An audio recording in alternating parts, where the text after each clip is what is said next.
새 말씀 새 부대 새 노래 두 번째 날 마태복음 8장 5절로 13절 24페이지. 우리의 모든 힘든 곳에 찾아오시는 주님, 내가 가서 고쳐주리라 하시는 주님의 말씀을 듣기 원합니다. 예수님의 이름으로 기도하옵나이다. 아멘. 예수원의 고 대천덕 신부는 예수님이 부활해서 새 생명을 주시지 않았더라면 단순한 인간으로서 우리를 묶을 수 있는 끈은 오직 이기심밖에 없다고 했습니다. 서로의 이기적인 관심이 우연히 일치할 때 같이 일할 수 있고 교제를 나눌 수 있다는 것입니다. 그러니 신뢰 관계는 형성될 수 없습니다. 상대를 이용하거나 배신해서 나에게 이득이 되는 날이 언젠가 올 것이기에 서로를 의심하면서 살아갈 수밖에 없습니다. 지난 2005년 생명과학 분야의 획기적인 연구로 전 세계의 이목을 집중시키셨던 서울대 교수의 논문이 조작으로 판명된 사건이 있었습니다. 서울대학 조사위원회와 검찰의 조사 결과 그가 주장한 맞춤형 인간배아 복제 줄기세포는 존재하지도 않았습니다. 그는 최고 과학자의 지위와 서울대학 교수직을 박탈당했습니다. 그의 연구 결과에 열광하던 국내외 언론은 사건이 터지자 그와 연구팀의 인생이 끝난 것처럼 잘못을 파헤치기 시작했습니다. 세계적인 열광을 받았다가 세계적인 수치를 당했습니다. 국가의 망신이라고 했습니다.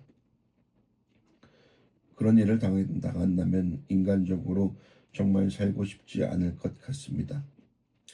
그러나 자신의 잘못을 모른 채 영원한 죽음에 이르는 것보다 이 땅에서 수치를 당하더라도 생명의 주인이신 하나님을 아는 것이 축복입니다. 의사이자 신학자였던 주바이처도 자기 의로움에 속아 예수님이 십자가에서 자신을 구원하지 못한 인간이라고 외치고 갔습니다. 그러나 그 교수는 살아서 수치를 당함으로 하나님께 나아갈 기회를 얻었다고 생각합니다. 논문이나 연구 결과의 조작이 그 교수만의 문제는 아닙니다. 대학교 앞에 가보십시오. 곳곳에는 논문 대행이라는 관내 광고를 볼 수 있습니다. 누가 누구에게 돌을 던질 수 있습니까?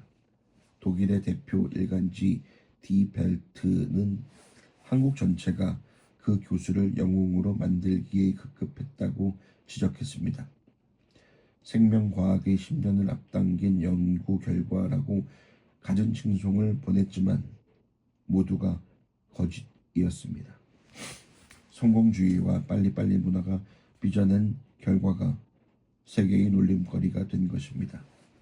저는 그 교수의 연구가 국민의 지지와 환호를 받을 때도 설교하면서 반대 입장을 밝혔습니다. 생명복제는 하나님의 생명나무를 건드리는 것입니다. 과학이라는 명목으로 하나님의 영역을 침범하는 것은 위험한 일입니다. 하지만 그 교수의 위상이 땅끝까지 추락했다고 해서 그의 인생까지 끝난 것은 아닙니다. 어떤 거짓을 행하고 어떤 수치를 당했더라도 오늘 주님이 내가 가서 고쳐주리라고 말씀하시기 때문입니다. 긍휼함이 필요합니다. 예수께서 가버나움에 들어가시니 한 백부장이 나와 간구하여 가로되 주여 내 하인이 중풍병으로 집에 누워 몹시 괴로워하나이다. 마태복음 8장 5절로 6절 말씀. 아멘. 가버나움에 들어가시는 예수의 찾아감과 백부장이 나옴이 일치했습니다. 문둥병자에 이어 백부장 역시 유대인들이 부정하게 여기는 이방인입니다.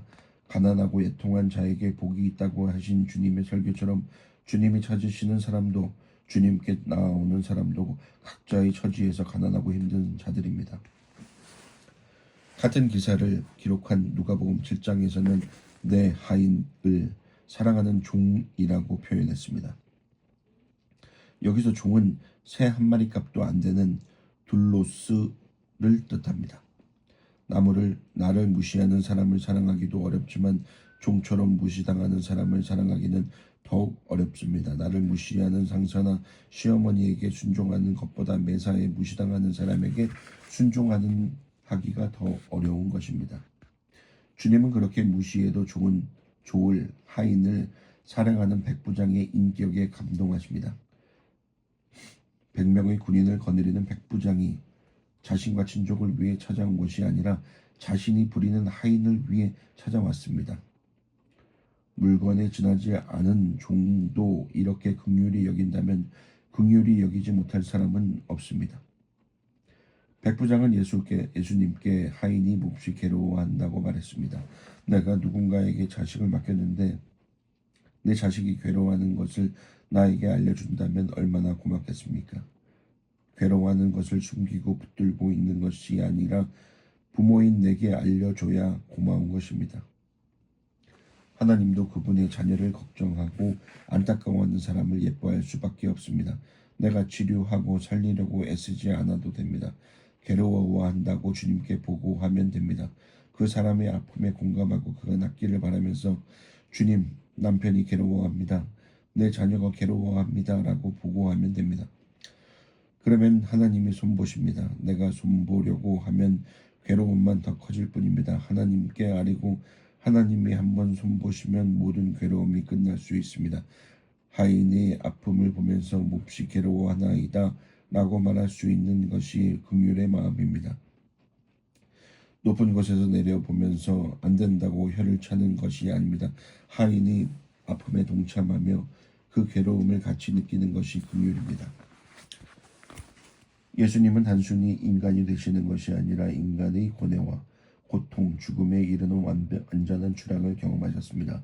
예수님은 굴욕을 통해 긍휼로 자기를 비워 우리와 함께 계신다는 의미를 완전히 몸으로 살아내셨습니다. 헨리 나우엔의 공동저서 긍휼 IVP에 나오는 말입니다. 저는 백부장도 긍휼로 자기를 비워 하인과 함께하는 것을 몸으로 살아냈다고 생각합니다. 그래서 하인의 병이 낫는 것보다 그의 구원에 관심이 있었다고 생각합니다. 누군가의 죄와 아픔을 이해하고 무조건 받아들이는 것이 긍휼이 아닙니다. 긍휼은 그 죄와 아픔 때문에 구원으로 인도되기를 바라는 마음입니다. 때로는 어려움을 통해서라도 구원받기를 원하는 것이 긍휼입니다. 출애굽기에 바로 왕처럼 10가지 재앙을 만나도 하나님께 돌이키지 않는 사람이 있습니다. 내 가족과 이웃이 바로처럼 되지 않기 위해서 재앙이 왔을 때 얼른 주님께 나아가는 것이 긍휼입니다.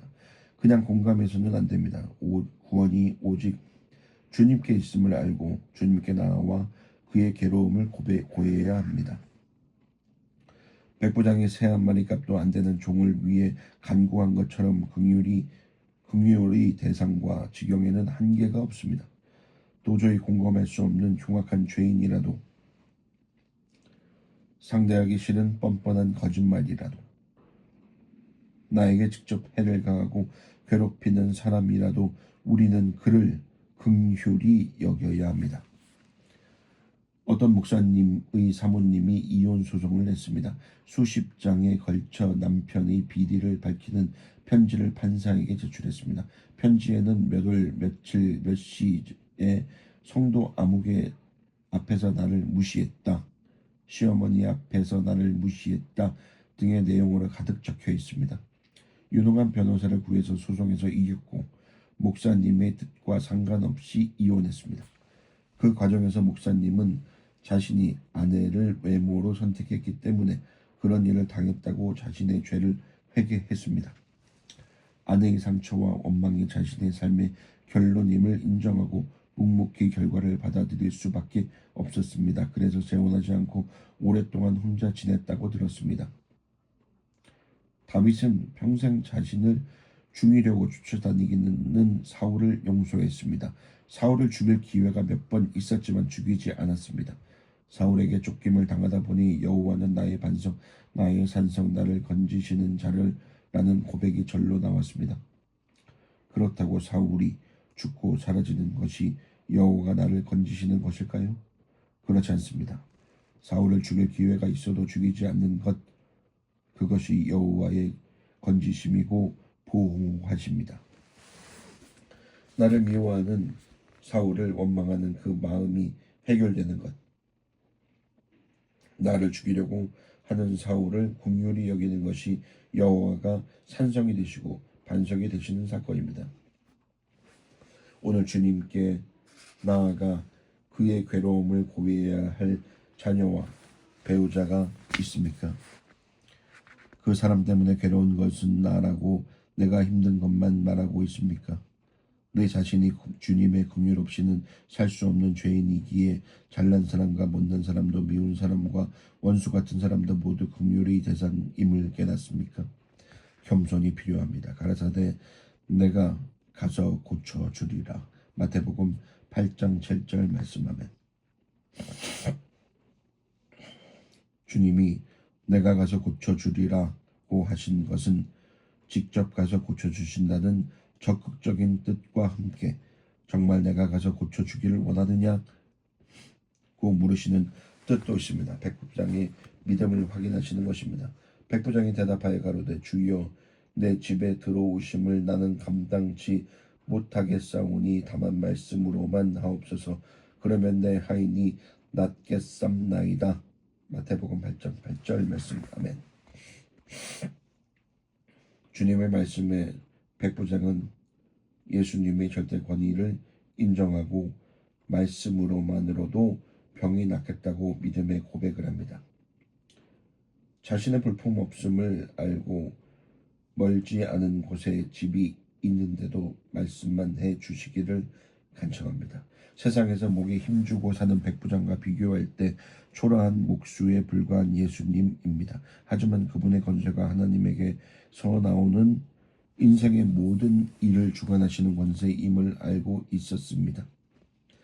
사랑하는 종의 괴로움 때문에 간구하면서도 예수님이 고쳐주실 줄 알았어 빨리 가요 라고 재촉하지 않았습니다. 정확하게 말씀의 능력을 구했습니다. 말씀으로 질병이 나올 수 있습니다. 말씀으로 마음이 시원해지면 병이 저절로 나올 수 있습니다. 또 말씀으로 내게 허락하신 삶의 의미를 깨닫고 나면 병이 낫는 것에 관계없이 영생을 누릴 수 있습니다. 나도 남의 수하에 있는 사람이요. 내 아래 군사가 있으니 이더러 가라 하면 가고 저더러 오라 하면 오고 내 종도로 이것을 하라 하면 하나이다. 마태복음 8장 9절 말씀. 아멘. 백부장이 그냥 인본주의적으로 사양하면서 겸손을 떤 것이 아닙니다. 자신에게 주어진 질서에 근거해서 예수님을 설득했습니다. 최고의 믿음은 최고의 질서 의식을 가지는 것입니다. 백부장이 주님의 권세를 알고 그 권세에 순종했기에 이 아랫사람에게 권세를 행할 수 있었습니다.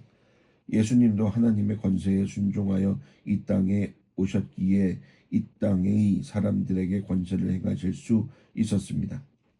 그럼에도 권세보다 순종의 모델이 보이신 것처럼 백부장도 주님께 순종함으로 참된 질서 의식을 보였습니다. 윗사람과 아랫사람의 자리에 정확하게 아는 것이 믿음이고 지혜입니다. 모두가 제사장과 대제사장이 최고의 권세인 줄 알 때 그들이 무시하는 예수님의 권세를 알아본 것은 생명의 주인이신 예수님을 알아보는 지혜와 통찰력이 있기에 가능했던 일입니다. 그런 통찰력으로 나를 알아보는 사람을 만나기까지 주님처럼 무시당해야 할 때가 있습니다. 나 자신 때문이 아니라 믿음 때문에 무시당한다면 주님이 반드시 높여주십니다. 나를 무시한다고 억울해야 할 필요도 없고 또 나를 알아본다고 우쭐할 것도 없습니다. 십자가를 지고 죽음에 이르기까지 이 땅의 권세에 순종하신 예수님처럼 내가 허락하신 질서 안에서 순종하고 있으면 됩니다. 가장 정확한 지혜와 통찰력은 겸손에서 나옵니다. 나는 매사에 정확한 사람이야. 난 시간 약속 하나는 정확히 지켜. 그래서 정확한 것이 아닙니다. 그런 정확함은 남을 정죄하는 정확함, 나를 높이고 다른 사람을 무너뜨리는 정확함입니다. 백부장이 주님의 권세를 정확하게 알아볼 수 있었던 것은 그가 자신의 부족함을 알았기 때문입니다. 내 집에 들어오심을 감당하지 못하겠다고 할 만큼 겸손했기에 정확한 권세에게 정확한 간구를 한 것입니다. 주님이 내가 가서 고쳐주리라고 하시는데도 내 힘으로 하겠다고 아둥바둥 하십니까? 주님의 권세를 정확히 알아보지 못하고 엉뚱한 돈과 학벌과 지위 앞에 엎드려 있습니까? 백부장처럼 겸손하게 행동하면 남들이 무시당할 것 같습니까? 나의 교만을 회개하고 가정과 직장의 질서에 했더니 무시당하기는커녕 다른 사람을 인도하는 영적 권세를 갖게 된 간증이 있습니까? 믿음이 필요합니다. 예수께서 들으시고 기히 여겨 쫓는 자들에게 이르시되 내가 진실로 너희에게 이르노니 이스라엘 중 아무에게서도 이만한 믿음을 만나보지 못하였노라. 마태복음 8장 10절 말씀하면 예수님이 기이히 여기셨다는 것은 감탄하셨다는 뜻입니다. 한마디로 야 백부장 내 믿음이 최고다 라고 하신 것입니다. 성경에 예수님이 우시고 민망히 여기셨다는 표현은 있어도 웃으셨다는 기록은 없었는데 저는 여기서 예수님이 웃으셨을 것 같습니다. 또 너희에게 이르노니 동서로부터 많은 사람이 이르러 아브라함과 이삭과 야곱과 함께 천국에 앉으려니와 나라와 본 자손들은 바깥 어두운 데 쫓겨나 거기서 울며 이를 갈미 있으리라. 마태복음 8장 11절 12절 말씀하면 예수님은 이방인 백부장이 정확한 믿음을 가진 것을 보면서 이스라엘의 본 자손의 유대인들이 믿지 않는 것 때문에 안타까움을 느끼셨을 것입니다. 모태신앙의 신앙생활을 오래 한 사람보다 백부장처럼 간절한 믿음을 가진 사람이 주님에게 감동을 드리고 우리에게도 감동을 줍니다. 하나님을 기쁘게 하는 것은 성도의 믿음입니다. 하나님의 말씀을 믿고 그 말씀대로 사는 사람이 천국 시민입니다. 교회를 오래 다녔다고 천국 시민이 되는 것이 아닙니다. 2000년 전이 지난 지금도 유대인들은 예수님을 안 믿지만 저를 비롯해 수많은 이방인 가운데 믿는 사람이 생겼습니다. 하나님은 이스라엘을 대표로 삼아서 하나님 나라의 원리를 보여주려고 하셨습니다. 그런데 아직도 본 자손만 부르짖는 유대인들은 자신들을 영원한 대표로 착각하고 낮아지지 않습니다. 그래서 슬피 울며 이를 갑니다. 주님을 만나지 못한 인생은 슬피 울며 이를 갈 수밖에 없습니다. 예수께서 백부장에게 이르시되 가라 내 믿음은 믿은 대로 될지어다 하시니 그 시로 하인이 나으니라. 마태복음 8장 13절 말씀하면 문둥병자를 고칠 때는 깨끗함을 받으라고 하셨는데 중풍병자에게는 믿은 대로 될지어다 라고 처방을 내려주십니다. 나의 소원대로 욕심대로 된다고 하지 않으셨습니다. 믿은 대로 된다고 하셨고 그 시로 하인의 병이 나았습니다.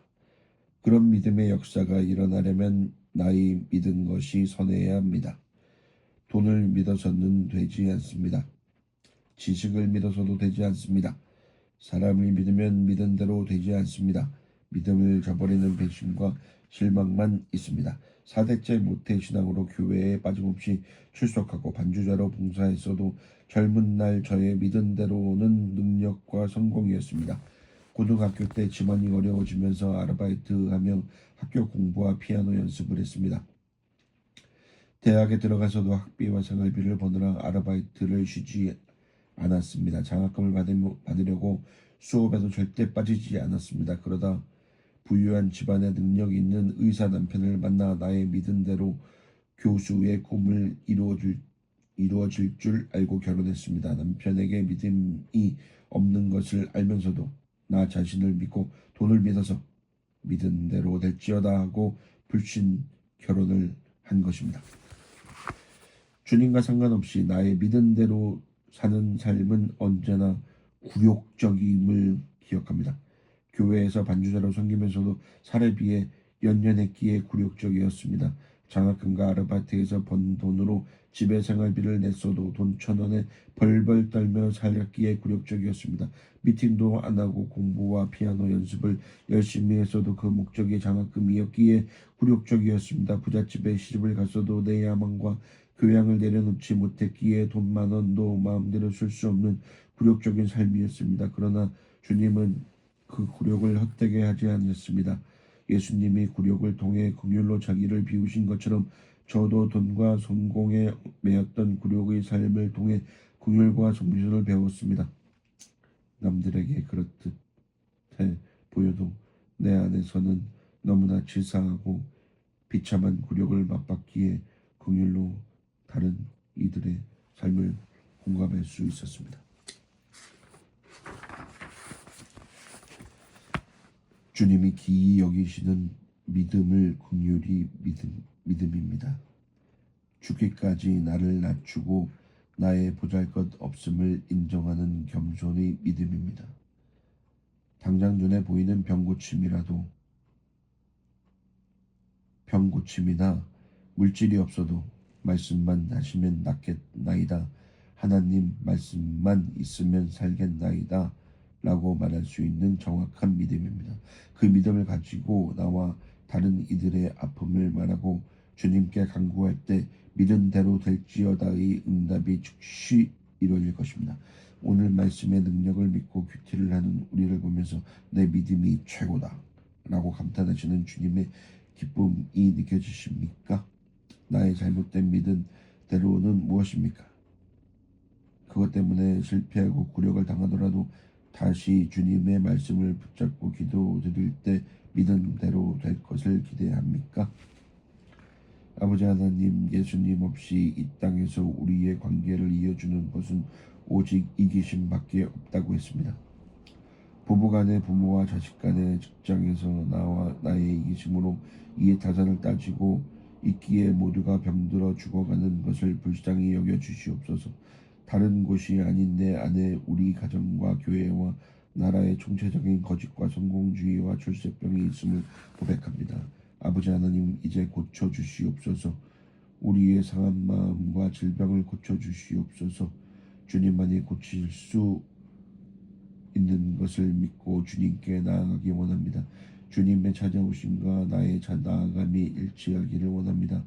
주님의 긍휼을 경험했다면 저도 다른 사람의 괴로움을 들고 주님께 나아가기 원합니다. 죄인인 제가 주님의 긍휼로 살아갈 것을 생각할 때 사랑할 수 없는 사람은 없는 것을 알았습니다. 저를 미워하고 괴롭히는 사람이라도 긍휼의 대상인 것을 알고 그가 몹시 괴로워하나이다 라고 주님께 구하기를 원합니다. 백부장이 자신을 낮춤으로 주님의 권세를 알아본 것처럼 제게도 겸손을 허락해 주시옵소서. 죽음에 이르는 겸손이 질서에 순종하게 하옵소서. 남을 죽이는 정확함이 아니라 내가 살고 다른 사람도 살리는 정확한 지혜와 통찰력을 갖게 하옵소서. 날마다 하나님의 말씀에서 지혜와 능력을 구하며 주님이 기이 여기시는 최고의 믿음을 갖기 원합니다. 세상 권세와 능력이 아닌 하나님의 말씀을 믿음으로 믿는 대로 될지어다의 응답을 얻기 원합니다. 그시로 나으리라의 기적이 제 삶에 이어지기를 원합니다. 제 힘으로는 할 수 없사오니 주님을 닮은 긍휼과 겸손과 믿음을 주시옵소서. 예수님의 이름으로 기도합나이다. 아멘.